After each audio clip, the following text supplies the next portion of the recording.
종전선언을 채택하고 비핵화를 수동하고 한반도의 평화체제를 가져온 것은 누구도 거스릴 수 없는 어떤 시대의 순리라고 보기 때문에 저는 종전선언은 계속 추진해 나가야 된다고 봅니다. 한미동맹을 가스라이팅 현상에 비유하셨습니다. 이제 책의 주어가 명확하지 않아서 좀 확인차 여쭤본다면 미국이 한국을 가스라이팅했다고 보시는지. 기본적으로 한미 관계가 신화화됐다고 생각하는 사람 중에 하나입니다. 그러나 그렇게 치밀한 가스라이팅은 아니더라도 우리가 적어도 미국에 대해서 할 말을 못한다든지 또는 아까 말씀드린 것처럼 정말 호혜적인 동맹이라면 안 할 말은 있어도 못할 말은 없어야 된다고 생각하는데 못할 말이 굉장히 많았다는 의미. 진보 정부가 있을 때마다 이렇게 미국을 방문했을 때 생각보다는 미국이 이렇게 압도하는 경우가 굉장히 많았습니다. 그래서 그 단어를 썼고요. 민주당과 통합당이 가장 탐냈던 법사위원장 자리는 결국 민주당 윤호중 의원에게 돌아갔습니다. 사선인 윤 의원은 친문이자 이해찬 대표 체제의 당권파 실세로 불립니다.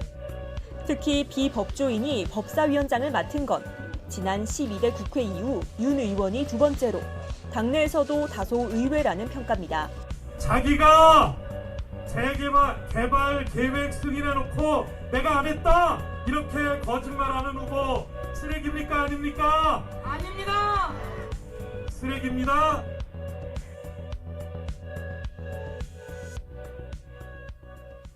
여러분 오늘 제가 그 썸네일을 보시면 좀 놀라셨을 텐데 지식인 간첩의 유형 분석 이렇게 돼 있고 남록의 북록의 주사파 이렇게 적혀 있고 그리고 부제가 김준형, 문정인, 윤호중의 경우는 이렇게 돼 있어요. 여러분 이 제목이 좀 뜬금이 없다. 이게 무슨 뜻일까? 이런 생각 좀 들지 않으셨어요? 제가 이제 왜 이런 제목을 달았는지 그 계기가 된 것은 이 책 때문입니다.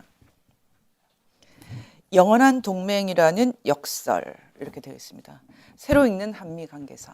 지금 국립외교원장인 김준영 한동대 교수가 쓴 이 책을 계기로 해서 제가 지금 한국 내에 있는 그 인식상의 두 개의 거대한 줄기를 한번 잡아봐야겠다 이렇게 생각을 했어요. 그런데 제가 지식인 간첩이란 말을 왜 쓰느냐? 제가 지금 특정한 이 세 분이 뭐 지식인 간첩이다 이런 얘기를 하기 위해서가 아니에요. 기본적으로 저희가 알고 있던 그 간첩이라는 말이 있어요. 예전에 우리가 뭐 간첩 신고 113 그리고 뭐 수사본부 이런 이제 반공이라 그러죠. 반공 시대를 살았던 사람들에게 간첩 그러면 기본적으로 좀 공포를 주는 그런 의미가 있었어요. 간첩선도 그렇고. 지금도 간첩선을 신고하면은 돈을 주는지 모르겠어요. 근데 어쨌든 지금 우리나라 2021년 우리나라에서 간첩이라는 말은 우리가 예전에 알고 있던 단어랑 좀 뜻이 바뀌고 있죠. 그래서 제가 여러분들에게 오늘 지금 한국에서 2021년 더 이상 간첩을 잡지 않는 시대를 살고 있는 우리가 새롭게 한번 간첩이란 무엇인가 이런 질문을 좀 던져볼 때가 됐다고 생각합니다. 그것은 지금 한국의 미래와 관련돼서 의미 있는 질문인데 이번 서울시장 선거를 했을 때 20대 남성들이 아주 독특한 퍼센티지, 거의 압도적인 퍼센테이지로 야당을 찍는 그런 이제 현상이 있었어요. 그 현상에 대해서 사람들이 여러 가지 분석을 하고 또 뭐 20대 남성들이 의식이 없다는 욕을 하는데 저는 여러 가지 분석이 가능하겠지만 개인적으로는 어찌 되었든 새로운 세대가 출현하고 있다. 새로운 세대가 나타나고 있다. 그 사람들의 정체성이 정확하게 뭔지 어떤 사람은 굉장히 부정적으로 말합니다. 걔네들이 뭔가 의식이 있어서 그런 것이 아니라 자신들의 미래가 불투명하고 밥줄이 불투명하고 상당히 손해를 보는 느낌 때문에 뭉친 거다. 뭐 이렇게 말하는 사람도 있고 아니면 확실히 새로운 세대는 기존의 그 운동권들이 만들어 놓은 이 세계가 잘못됐다는 것을 상당히 깨달은 거다. 이렇게 말하는 사람도 있고. 근데 저는 정확하게 모르겠는데 어쨌든 소위 말하는 386이라고 했죠, 예전에. 지금은 그 사람들이 모두 60이 다 돼가는데 이 사람들이 구축한 이 세계가 어떤 특징을 갖고 있는지에 대해서 저희가 한번 반추를 하고 또 어떻게 극복을 해야 될까 이런 생각을 좀 나눴으면 합니다.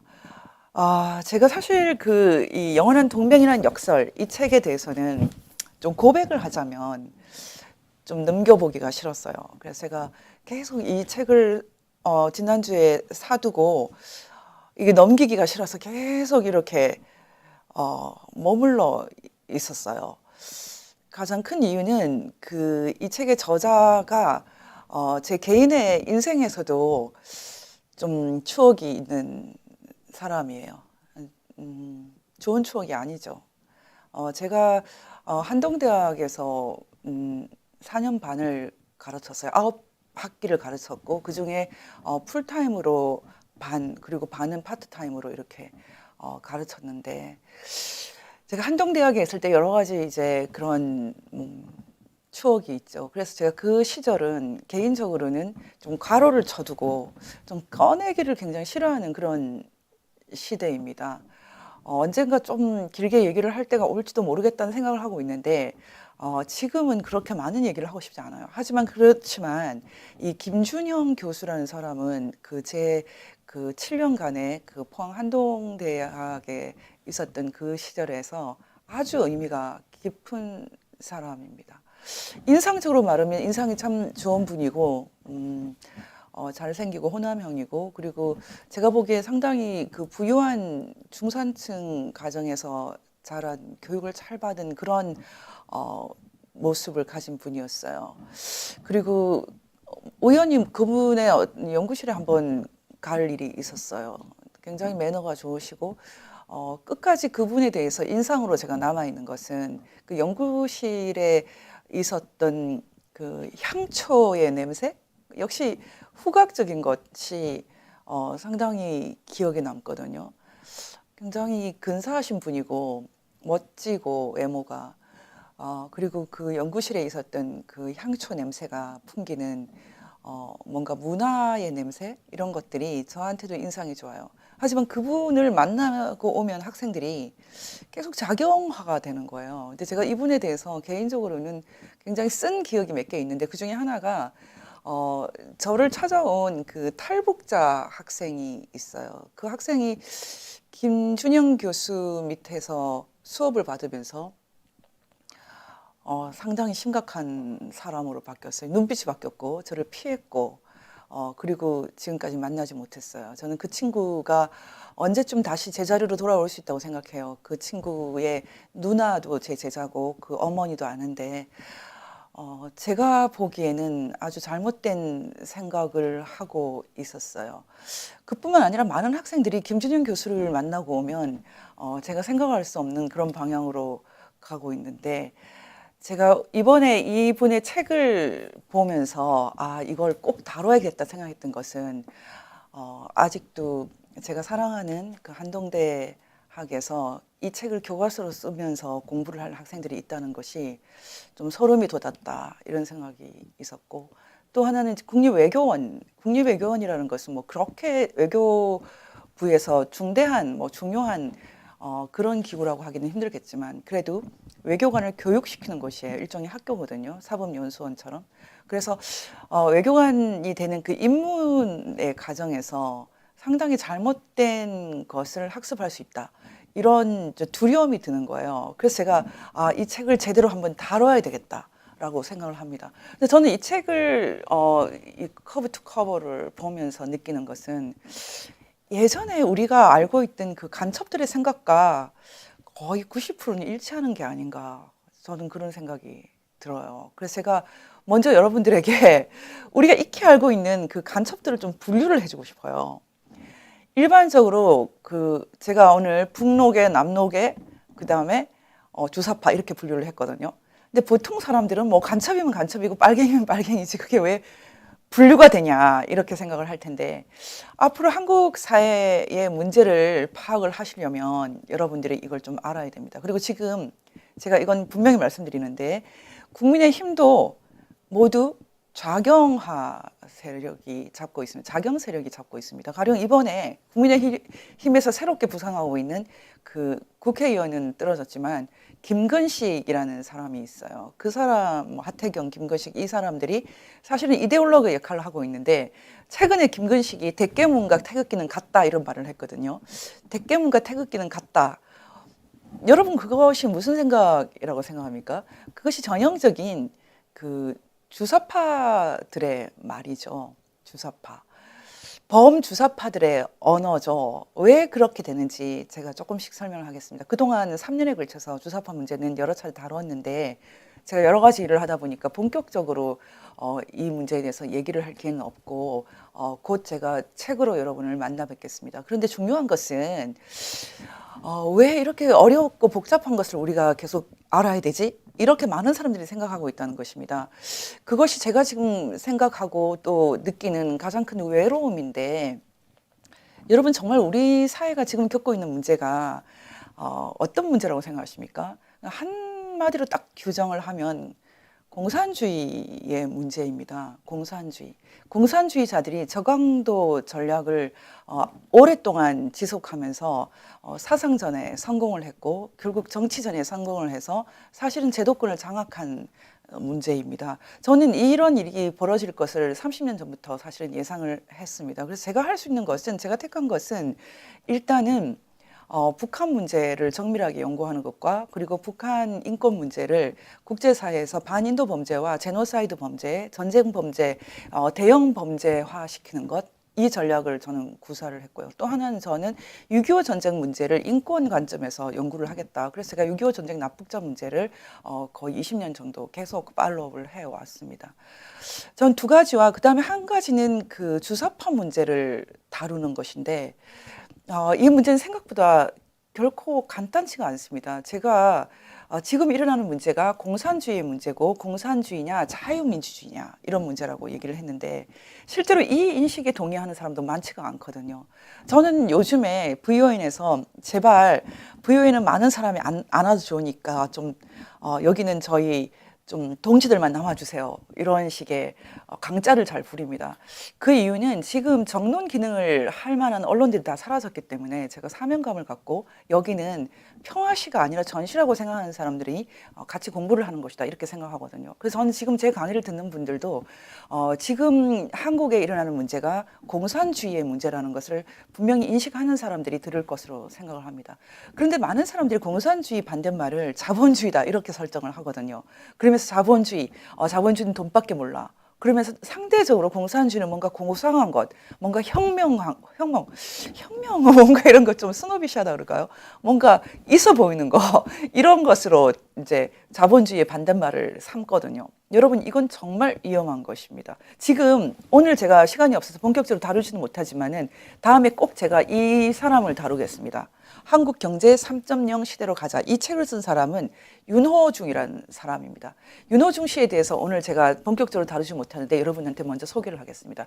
예전에 그 정봉주 씨가 짐승만도 못한 일을 하고 있다라고 지목한 사람 중에 윤 씨가 있었죠. 그때 많은 사람들이 그 윤이 바로 이 윤이다 이렇게 지목했던 사람이기도 합니다. 윤호중. 제가 한국 사람들이 잘 모르는 정치인인 윤호중을 왜 지목한다고 생각하십니까?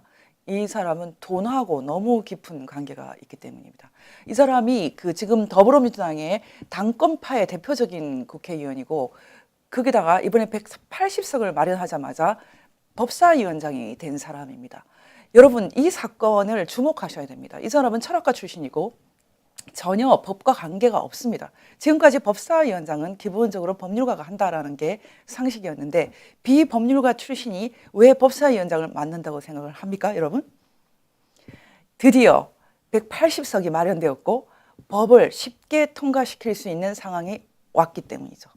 가장 권력이 센 사람이 이 자리를 차지할 수밖에 없는 상황이 온 것입니다. 그 전에 국회 선진화법 때문에 이 법사위원장이 골치만 아픈 자리였어요. 계속 여당, 야당이 타협을 해야 되거든요. 그런데 180석이 딱 되자마자 더 이상 국회 선진화법이 무력화된 이 상황에서는 누가 가장 실권이 있느냐, 그 사람이 법사위원장을 하게 되어 있습니다. 제가 180석이 딱 만들어질 때 누가 법사위원장이 되는지를 봤거든요. 윤호중이 되더라고요. 여러분 이제부터 윤호중이 사실은 가장 중요한 인물이라는 것을 파악을 하셔야 됩니다. 180석을 만들고 아무 법이나 통과시킬 수 있는 상황에서 법사위원장이 된 그 사람이 사실은 넘버원이다. 이렇게 생각해도 별로 안 틀립니다. 그렇다면 이 사람은 어떤 사람인가? 그동안 계속 돈을 관리한 사람이죠. 돈줄을 관리한 사람이죠. 유사시에는 여러분 사상이 아니라 돈이 문제가 되죠. 사무처장으로서 돈줄을 관리한 사람입니다. 쭉 그래서 별로 존재감이 없었죠. 드디어 존재감이 이제 부각이 됩니다. 왜냐하면 돈도 관리했는데 법사위원장이 되면서 권력도 노골적으로 관리하게 됐기 때문입니다. 여러분 윤호중이라는 인물에 대해서는 다음에 제가 다시 다루겠습니다. 어쨌든 이 사람은 주로 돈을 관리했던 사람으로서 사상적으로는 부각이 안 됐는데 왜 제가 언급을 하느냐. 지금 지식인 간첩은 사상과 관련된 것이 아닙니다. 누가 힘이 센가? 누가 결정을 하나? 다시 말하면 힘의 세계지 사상의 세계가 아니라는 것입니다. 제가 오늘 세 가지로 대분류를 했어요. 북노당, 남노당, 주사파. 그리고 저는 지금까지 계속해서 주사파 문제만 많이 언급을 했거든요. 이 주사파, 범운동권, 뭐 조국은 주사파가 아니었지만은 조국 씨도 포함을 시켜서 범운동권을 제가 그냥 주사파라고 하는 것은 주사파들이 운동권에서 권력을 기본적으로 장악했기 때문에 그렇게 부릅니다. 어쨌든 운동권 중에 주사파 아닌 사람은 분명히 있고요. 기본적으로 한국 좌익 공산주의 세력을 크게 북노당 계열, 남노당 계열, 주사파 계열이라고 했을 때 사람들이 북노당 계열에 대해서는 크게 신경을 안 써요. 왜냐하면 그냥 간첩이라고 주로 불렀거든요. 우리가 이때까지 간첩이라고 주로 부르는 사람들은 이 북노당 계열을 말하는 거예요. 남노당도 뭐 간첩이라고 분류할 수 있는 사람들이 꽤 있지만은 그래도 남노당은 박헌영 계열 이렇게 생각하기 때문에 기본적으로 남쪽 사람이다. 이런 선입견이 있어요. 남쪽 사람이고 나중에 김일성의 북노계에 당한 사람이다. 남노당은 역사 속에서 처참하게 당한 사람들이다. 하지만 이 남노계도 굉장히 강합니다. 지금 한국 내에서. 왜냐하면 이 사람들이 이 남노당은 위장하기가 너무 좋아요. 한국의 각 대학의 좌파 지식인들 세력은 대부분이 북노계가 아니라 남노계죠. 그래서 북노당계, 남노당계, 말하자면 북조선 노동당, 남조선 노동당, 그리고 이제 범주사파 계열이 있는데 지금 한국에서 권력을 갖고 있는 사람들은 주로 이 바운더리에서 움직이는 사람들이지 뭐 자유민주주의자다 이런 사람 다 극으로 찍히죠. 또는 친박계로 찍히죠. 힘이 없죠. 그게 현실이죠. 여러분 지금 국회 내에서 나는 자유민주주의자다 이렇게 말하는 국회의원들이 몇 명이나 있습니까? 그 순간에 너 친박, 너 극우, 태극기 되지 않습니까? 이런 현실을 살고 있죠.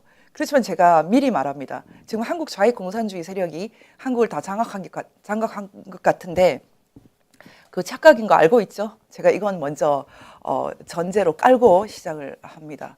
제가 늘 이렇게 말합니다. 당신들이 그렇게 떳떳하면 정말 국가보안법 한번 없애봐. 정말 떳떳하면 정말 헌법 3조 4조 없애봐. 하고 싶어도 못하잖아. 시도했는데 불가능하잖아. 저는 앞으로도 불가능하다고 생각합니다. 다시 말하면 한국은 여전히 자유민주주의자들의 나라고 자유민주주의자들이 승리하는 나라입니다. 하지만 일시적으로 그들이 제도권을 다 잃었죠. 왜냐하면 놀고 있는 사이에, 즐기고 있는 사이에 정치가 3D 업종이 된 사이에 다 장악을 하고 지금 수년에 걸쳐서 나라를 엉망으로 한국 좌익 공산주의자들이 만들고 있는 것이 현실입니다. 그러면 여러분 북노계 남노계 지금 주사파 계열이 있다고 했어요. 여러분 생각으로 지금 한국 좌익 공산주의 세력 뭐 대학을 장악하고 있는 지식인들이나 아니면 실제로 북한 지령을 받는 세력이나 아니면은 이것도 저것도 아니지만은 그냥 예전에 학생운동 했던 그것을 지금까지 이어가는 사람 이런 범주사파 계열 이런 사람들 이 계열이 있을 때 여러분 이 세 가지 세력 중에서 누가 제일 세다고 생각하십니까? 누가 가장 파워풀하다? 누가 제일 똑똑하냐 이런 말 말고요. 누가 제일 힘이 세냐? 당연히 북노계가 힘이 제일 세죠. 해방 전에도 그랬어요. 그러면 여러분, 우리가 북록에 그러면 아는 사람 누가 있습니까? 아마 보통 사람들은 이 사람은 잘 모를 텐데, 간첩 중에서 가장 대표적인 북록에 그러면 성시백이라는 사람이죠. 성시백. 성시백이라는 사람은 예전에 중국에서 독립운동을 한 것으로도 알려져 있고, 물론 공산주의 운동가이면서 독립운동을 했다 이렇게 되어 있는 사람이고, 제가 이 성시백과 관련돼 있는 인물을 사실은 개인적으로 아주 길게 인터뷰를 한 적이 있어요.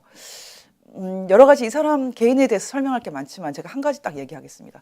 성시백이 1946년부터 1950년 이제 사형을 당할 때까지 사실은 주름잡았죠. 북록의 성시백이.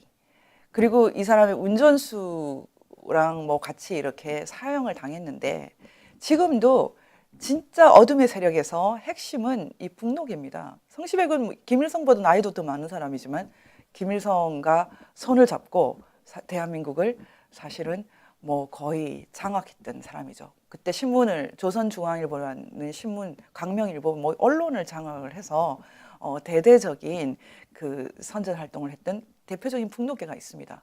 그런데 여러분, 남록에 그러면 누가 대표적입니까? 제가 오늘 이 시간 이 얘기를 꼭 해드리고 싶어요. 남록에 그러면 박헌영이 가장 대표적인 사람이에요. 박헌영. 1900년에 태어났고 김일성보다 나이도 더 많은 사람이고, 사실 박헌영은 인물 자체로만 봤을 때는 굉장한 지식인이죠. 머리가 굉장히 좋은 사람이고 모스크바에서 공부할 때도 아주 뛰어난 사람이에요. 이 사람이 8월 태제, 1945년 8월 태제로 아주 유명한 사람인데, 이 8월 태제가 그 당시에 자익 그 운동권 운동을 하는 사람들한테는 굉장히 충격을 줬죠. 근데 그 마지막에 이렇게 돼 있어요. 조선혁명 만세, 조선인민공화국 만세, 조선공산당 만세, 중국혁명 만세, 만국의 프롤레타리아트의 조국, 세세세르, 소련 만세, 세계혁명운동의 수용, 스탈린 동무 만세, 이렇게 되어 있습니다. 말하자면 1950년 8월만 해도 김일성이 부상하기 전이죠. 하지만 이때도 이미 북한은 남로당의 세계가 아니었죠. 박헌영이 잠깐 좀 착각을 하고 있었지만, 여러분, 박헌영의 운명이 어떻게 됩니까? 김일성과 말싸움으로는 이기죠. 왜냐하면 박헌영이 말을 굉장히 잘하는 지식인이에요. 100년 사이에 가장 뛰어난 지식인 중에 한 명으로 평가받는 사람이죠. 그런데 말 잘하는 사람과 힘센 사람 중에 힘센 사람이 이기는 시대였고, 김일성이 힘이 세죠. 박헌영이 나중에 그 전쟁 직전에 전쟁만 일으키면 우리 남로당 사람들이 다 일어나서 전쟁을 도울 것이다, 이렇게 공개적으로 얘기를 했다가 결국은 전쟁 책임을 다 떠안고 1956년에 비참하게 죽습니다. 미친 개를 풀어서 죽였다는 설이 있죠. 박헌영. 이 박헌영이 나중에 어떻게 됩니까? 1980년대 한 세대가 지난 후에 새로운 좌익, 소위 말하는 주사파의 두목, 그러면 영수라고 수령이라고 그럴까요? 김영환, 강철 김영환. 이 사람은 사실은 박헌영 죽이기를 통해서 대학가를 장악한 사람이에요. 이 사람이 강철 서신을 통해서 쓴 두 번째 글이 박헌영이 미제 간첩이었냐, 뭐 이런 글이에요. 박헌영은 미제의 간첩이었나. 그 중에 일부를 제가 한번 읽어봐 드리겠습니다. 박헌영은 1925년 조선공산당과 공산청년동맹의 일부 조직이 파괴되었을 때 이 전 조직에 간해 일본 관원에 고발하고 이 공로로 일찍 석방될 수 있었다. 이때부터 확고한 정치적 신념과 혁명적 양심을 상실했고 1939년 10월 CIA 전신으로부터 미국을 위해 복무하라는 권유를 받고 승낙을 했다, 이렇게 되어 있습니다. 여러분, 이 부분을 좀 봐주세요. 이게 굉장히 중요한 부분인데요. 김영한, 지금 그 유명한 주사파의 수라고 불리는 김영한이 대학가를 장악할 때 쓴 글이 박헌영 고발이에요. 박헌영이 정말 미제의 간첩이었냐라는 질문에 나는 자신 있게 그렇다라고 대답할 수 있지만, 다시 한번 부탁하고 싶은 것은 그 질문보다 박헌영은 왜 간첩이 되었는가, 우리는 이 역사적 사실로부터 무엇을 배울 것인가라는 질문에 진지함과 관심을 모아달라는 것이다. 혁명운동은 지식과 재능으로 하는 것이 아니라 신념과 의리로 하는 것이다. 여러분, 우리는 간첩 박헌영으로부터 무엇을 배울 것인가라는 이 글이 한국 사실은 주사파 운동권을 만든 계기를 이룹니다. 그 얘기는 뭐 여러분들이 너무 많이 알 필요는 없지만 핵심적인 것은 1980년대 주사파, 지금 당권파의 핵심도 거의 주사파죠. 뭐 윤호중을 주사파라고 할 수는 없지만은 여러분 지금 더불어민주당과 그다음에 전향 주사파가 거의 이제 장악해서 들어가고 있는 국민의힘, 여러분 이 두 당, 지금 한국의 여당 야당을 장악하고 있는 이 주사파들의 출발이 박헌영 고발이에요. 박헌영이 미제 간첩이라고 봤던 이유 중에 여러 가지가 있는데, 사실은 박헌영은 공산주의를 통해서 독립운동을 했기 때문에, 특히 2차 대전에 제국주의 또는 전체주의랑 싸웠기 때문에 박헌영은 미국을 굉장히 좀 긍정적으로 진보적 민주주의 국가 이렇게 규정을 했어요.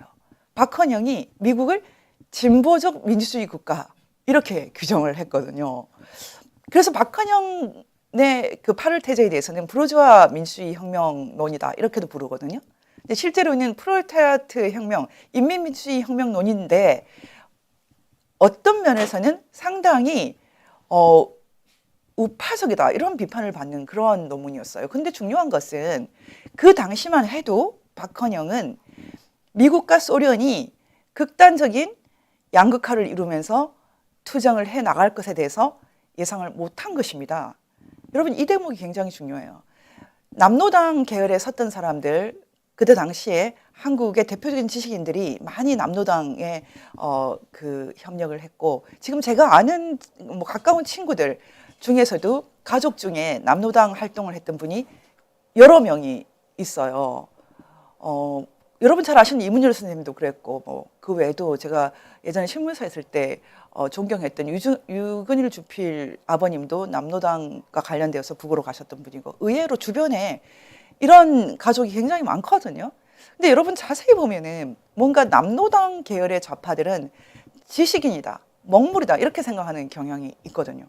그래서 제가 지금 오늘 이것을 서론에 먼저 갖고 오는 이유는 우리가 지금 한국의 이념 현상, 복잡한 사상 현상을 단면만 보면 계속 헷갈리는 겁니다. 왜냐면은 좀 세련돼 보이고 멋져 보이는 그런 구석이 있어요.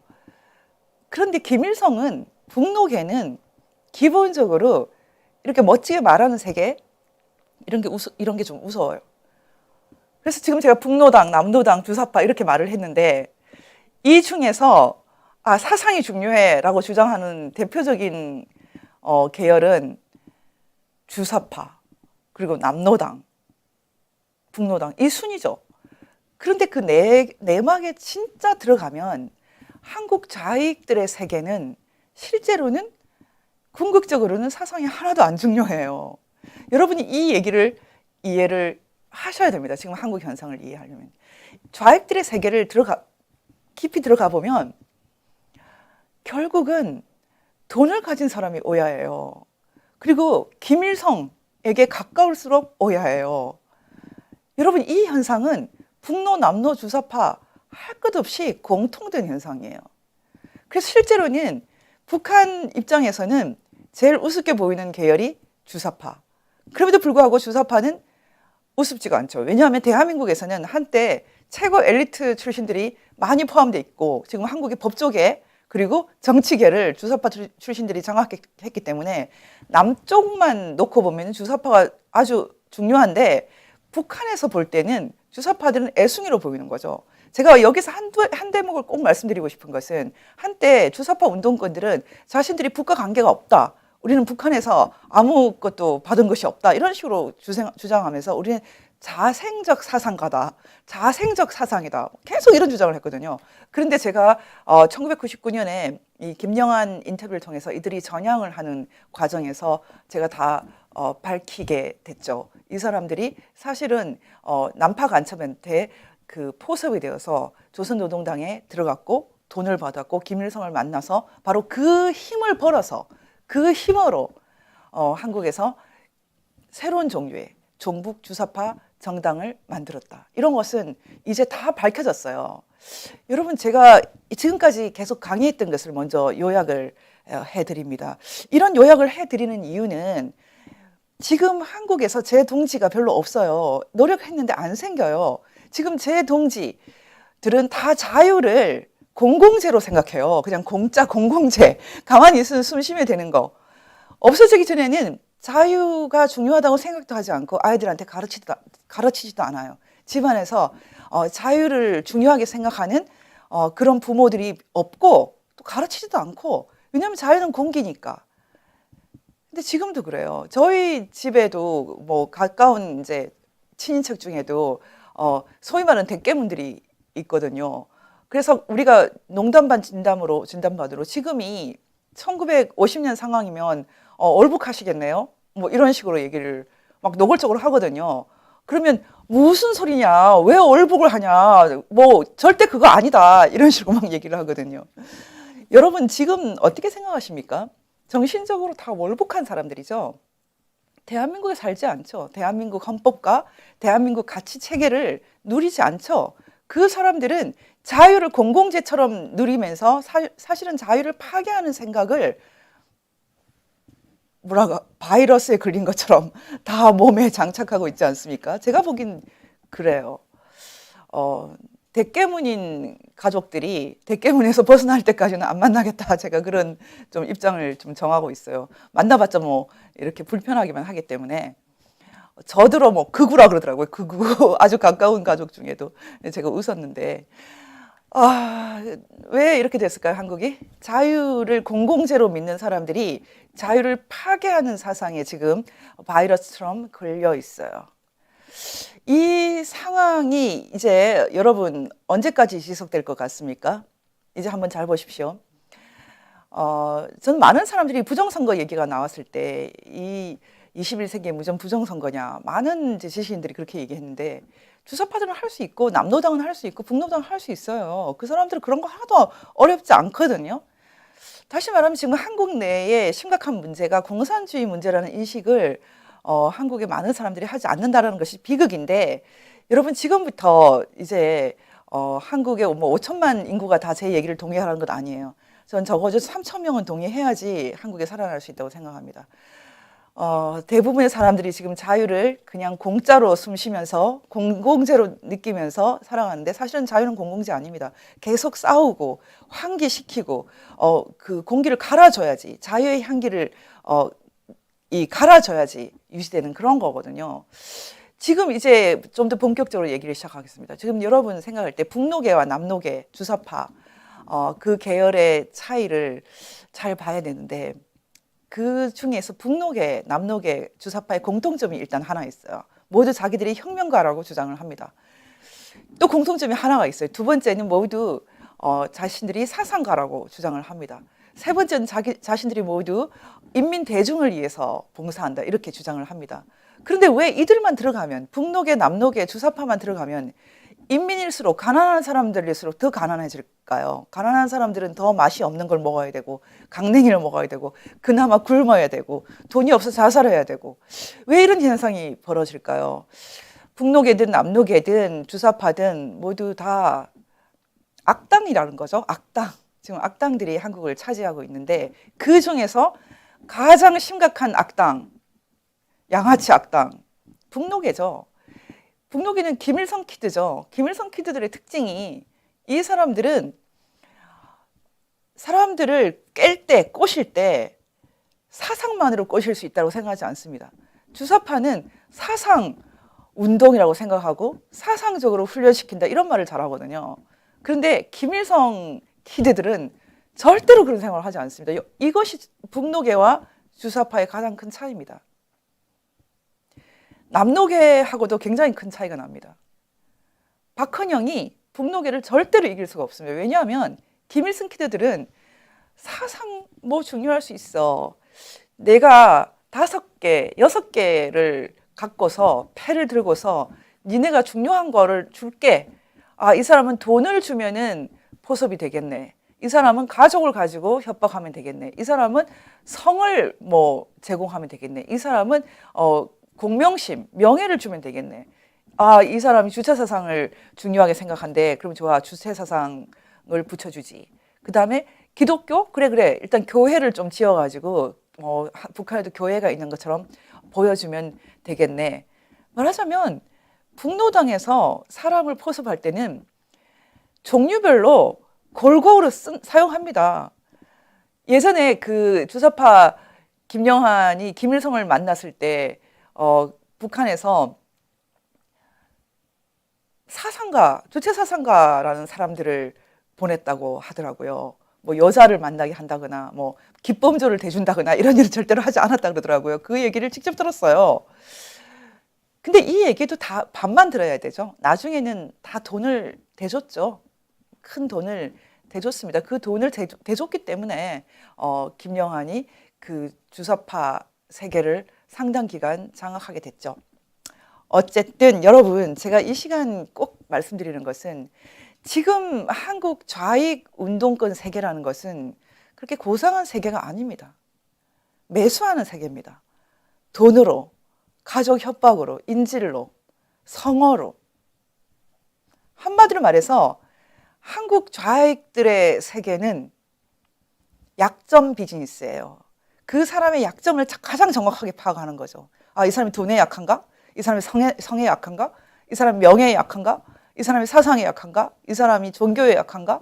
종류별로 뽑는다는 거죠. 실제로 최덕신 같은 사람은 결국은 천도교로 꼬시고, 또는 신강수 같은 사람, 가난했던 일본 사람 돈으로 꼬시고, 그 다음에 뭐 성으로 이렇게 연루돼서 협박당하는 사람 많고, 김영환이라는 사람은 사상으로 꼬시고, 종류별로. 여러분, 지금까지 우리가 간첩 구경 많이 아는데 제가 구경 좀 더 시켜드릴게요. 신강수, 여러분 혹시 신강수 들어봤어요? 이 사람은 비전향 장기수로 알려져 있는 사람인데, 이 사람은 일본 교포 출신이죠. 김일성이 장학금 대준 것 때문에 감동해서 평생을 김일성을 위해서 살다가 한국 감옥에 있다가 결국은 북을 택해서 올라간 사람이에요. 지금 좀 후회하고 있지 않을까 생각을 합니다. 신강수라는 사람은 일본인 납치 문제에 관여된 사람이에요. 그런 사람을 김대중이 일본을 무시하고 북으로 보내버립니다. 참 놀라운 일이죠. 여러분, 간첩 구경 좀 더 하시겠어요? 신강수는 북노계, 하지만 제일교포, 북노계지만 제일교포 출신이 있죠. 그리고 여러분, 사진들 쭉 다 보여드리겠습니다. 얘기가 나온 김에. 무하마드 깐수, 이 사람도 간첩이죠. 이 사람은 누굽니까? 이 사람은 당연히 북노계죠. 왜냐하면 북한에서 왔으니까. 하지만 이 사람은, 깐수는 파키스탄 사람으로 위장해서 왔던 사람인데 결국은 한국을 택했죠. 가족 때문에 끝까지 전향을 거부했었지만 결국은 한국을 택했는데, 과연 이 사람이 완전히 전향을 했을까요? 6.15 시대 참 언론. 저 언론이 어딘지 아시죠? 여러분, 통일뉴스? 과연 참 언론인가요? 자유민주주의 언론은 아니죠. 네, 계속 볼게요. 송두율을 간첩이다. 그러면은 저를 비판하는 사람이 많아요. 송두율을 간첩이라고는 북한에서 말했고 황장엽 씨가 말했죠. 하지만 송두율은 남쪽 출신이다. 어머니는 일본 사람이고 전남 출신의 송두율 교수. 이 사람은 독일에서 활동을 했고 사실은 북한에서 내려온 사람이 아니기 때문에 간첩이라고 말하기는 힘들다라고 주장을 하는데, 북한에서는 서열이 굉장히 높은 노동당 간첩이라고 그렇게 하긴 되죠. 근데 한국 지식인들, 대부분의 남노계 지식인들, 주사파 지식인들은 송두율을 지금도 신처럼 섬기죠. 더 볼까요? 노길남, 이 사람은 뭐 미국계, 굳이 말한다면 이 사람은 간첩 축에도 안 낀다라고 생각하겠지만 너무나 노골적으로 북한을 추앙했던 사람입니다. 범간첩이죠. 코로나로 얼마 전에 사망했습니다. 우리가 다 아는 사람. 제가 왜 임동원 씨를 넣을까요? 국정원장을? 간첩이라고까지는 말하고 싶지 않아요. 하지만 이 사람의 인식이 우리와 같지는 않습니다. 공산주의와 싸우는 흐름, 자유를 위해서 투쟁하는 흐름을 결코 좋아하지 않아요. 지식인 간첩으로 분류해도 괜찮겠습니까? 더 볼게요. 이선실, 이 사람도 북한에서 내려온 진짜 간첩이죠. 아주 거물 간첩이고 북한에서 죽었죠. 한국에서 민중당 창당에도 관여했고 많은 사람들이, 특히 학생운동권에 있는 많은 사람들이 이 사람한테 포섭이 됐었죠. 지난번에 제가 서울시장 비서실장인 고한석 씨에 대해서 얘기하면서 그 고한석 사건과 관련돼서도 이선실이 관련됐다고 제가 설명을 한 적이 있죠. 그리고 여러분 잘 아는 이 사람은 이제 한국에 정착했지만 김현희, 이 사람은 공작원이죠. 공작원과 간첩을 같은 개념이라고 말한다면은 칼 858 폭파법으로 왔었죠. 굉장히 미인이죠. 같이 공작원으로 왔던 한 사람은 그때 자살을 했습니다. 그 사람은 더 투철한 공작원으로 알려져 있는 일본명 신이치라고 불렀던 사람이 있죠. 그 밖에도 정경학, 여러분 이 간첩 들어보셨어요? 정경학, 이 사람은 결국은 한국에서 10년 살고 또 북한을 택했어요. 여전히 내 사랑 북한이죠. 정경학이 한국에 와서 뭐라고 말했습니까? 김정일의 명령에 따라서 자기는 강원도 일대를 쭉 정찰을 하면서 35호실, 이 사람은 자신이 35호실 출신이라고 했어요. 왜냐면은 간첩들이 이렇게 파견되는 것도 여러 군데가 있거든요. 뭐 아까 신강수 같은 경우는 대외정보조사부나 사회문화부가 아니고 정찰국 출신이라고 되어 있고, 아까 이선실 같은 경우는 대외연락부 출신이고, 대외정보조사부 비슷하죠. 35호실로 이름을 바꿨다고 하는, 다 비슷한 계열인데 어쨌든 이런 간첩 조직, 공작원 양성 조직은 북한에서 군은 아니라는 거죠. 당 소속이라는 거죠. 이 정경학이 그런 말을 했어요.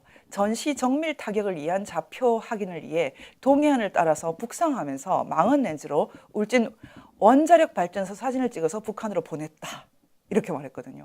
여러분, 간첩이 하는 일이 원자력 발전소 관련돼서 정보를 보내는 것인데, 정경학 한 사람이 할 수 있는 일하고 비교해서 뭐 억만 배의 강도로 탈원전을 했죠. 탈원전.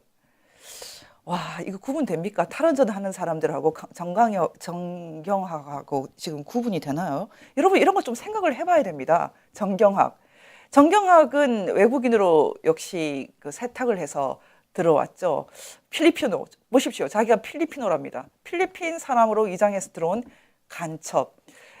전형적인 간첩. 자기는 요즘에 한국 좌익들이 이 사람을 인권운동가라고 불러요. 그런 현실을 우리가 살고 있습니다. 또 여러분이 아는 간첩 더 보여드릴게요. 오길남. 처음에 오길남 박사를 한국 언론에서는 모두 다 서독 간첩이라고 기사를 썼습니다. 서독 간첩. 왜냐하면 이 사람은 북한으로 들어가서 들어가서 가족들을 남기고 혼자 탈출했고 한국으로 왔죠. 이 사람도 우리가 간첩이라고 불렀어요. 오길남 씨가 이 잃어버린 딸들 오해원 교원 이 책에서 말했죠. 북한에 갔더니 나 같은 사람 너무 많더라. 부산대 교수도 있고, 경기고 이화여대 출신, 뭐 서울대 출신, 외교관 출신, 노동부 공무원 출신 줄줄이 와 있더라. 그리고 공작원을 양성하더라. 그리고 대남 방송을 하더라. 내가 그 일을 하다 왔다. 간첩이죠, 간첩. 여러분, 지금 김진락이라는 사람도 보여드립니다. 김진락. 여러분 아시죠? 김진락. 이 사람은 대구 사람이죠. 대구 사람. 그리고 서울대 정치학과를 나왔고, 예전에 경남에서 신문사를 했던 사람이고, 청맥이라는 잡지를 만들었던 사람이고, 이 김진락이 어느 지식인의 죽음이라는 옥중수기를 남겼습니다. 여러분, 이 김진락을 서울대에서 만났던 분이 저한테 그런 말을 하더라고요. 나는 절대로 북노계는 아니야. 나는 김일성 주의는 싫어. 네, 유근일 주필이에요. 아버지가 남노계 지식인이었죠. 서울대 언어학과 교수를 하시다가 북으로 가셨죠. 그분이 자기 과 친구인 김진락이 자신을 찾아왔을 때 순간적으로 죽음의 신이 찾아왔다. 죽음의 신이 찾아왔다. 이렇게 생각을 했다고 그렇게 고백한 적이 있어요. 결국은 나는 이들과는 달라라고 말했죠. 실제로 유근일 주필 같은 그런 계열이 있어요. 저는 이 김진락 씨 때문에 많은 고민을 합니다. 이 사람이 이 수기에 이렇게 말했습니다. 지난 수년간 조국과 민족을 향해서 반기를 들고 이웃과 가족들을 기만하며 북괴와 야합함으로써 끝내는 무한한 고뇌의 심연에 빠져 스스로 단죄의 무딘 칼날을 받지 않으면 안 되게 된 나는 그 역겨운 죽음의 오랜 항로를 통해서 나라를 사랑하고 나 자신을 사랑하는 올바른 길이 무엇이며 참된 생명의 길이 무엇인지 깨닫게 되었다. 미쳐 날뛰는 북괴의 전쟁 노름을 구경하면서 혁명이다 뭐다 하고 이곳까지 찾아온 내가 한없이 미련했다는 회한을 걷잡을 수 없었다. 나는 진정 공산주의이기 이전에 민족주의자였음을 그때서야 비로소 스스로 깨우칠 수 있었다. 아, 여러분, 저는 한동안 이 주암산이라는 수기를 쓴 김진락에 대해서 너무 고민했어요. 정말 너무 고민했어요. 이 사람은 꼭 죽였어야 됐나. 나중에 제가 이 질문을 했을 때 어떤 사람이 이런 말을 했어요. 정말 전향할까? 이 책에 보면 그 딸의 수기가 나와요. 그 딸의 수기, 수아라는 이름의 딸의 수기를 볼 때 너무나 가슴이 아파요. 내 그리움의 나라라고 표현을 했어요. 아버지는 내 그리움의 나라. 여러분, 그런데 그 딸이 그런 고백을 해요. 방공 글짓기가 너무 싫었다. 결국 방공이 아버지를 죽였다. 한동안 생각했어요. 전쟁이 끝난 지 10년, 10몇 년밖에 안 된 시절에 북한을 왔다 갔다 하는 이 통일혁명당 사람들 살려두는 것이 맞는가? 북한이라면 당연히 죽였겠죠. 한국에서는 많이 사형당하지는 않았지만 한국에도 일부 사형을 당했죠. 그렇지만 이렇게 김진락 씨처럼 이렇게 전향까지 한 사람이 꼭 죽어야 됐나 고민했어요. 여러분, 제가 더 이상 보여줄 필요를 느끼지 못합니다. 시간이 너무 많이 갔기 때문에 오늘은 제가 이 정도만 보여드리겠습니다. 제가 그런데 이런 사람들을 계속 보여드리는 이유가 있어요. 많은 사람들이 간첩이 어딨냐, 내 간첩이냐, 뭐 자경이냐, 종북이냐 아무것도 구분되지 않죠. 그 유명한 민혁당 사건으로 복역 중인 지금 이석기 씨, 같이 복역하다가 그 전에 복역했다가 나온 하영옥 씨 사진을 한번 보십시오. 이 사람도 지금 혁명가로 통하죠. 이 사람들도 양심수로 통하죠. 이 사람들도 간첩이라고 불리지 않죠.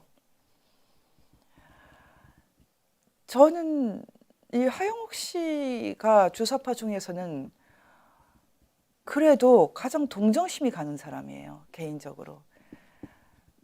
이 사람은 전향하지 않았지만 저는 법정에서 이 사람이 하는 얘기를 듣고 이 사람은 전향하지 않았지만 그래도 이 사람은 진짜 주사파긴 하구나라는 생각을 잠깐 했었어요.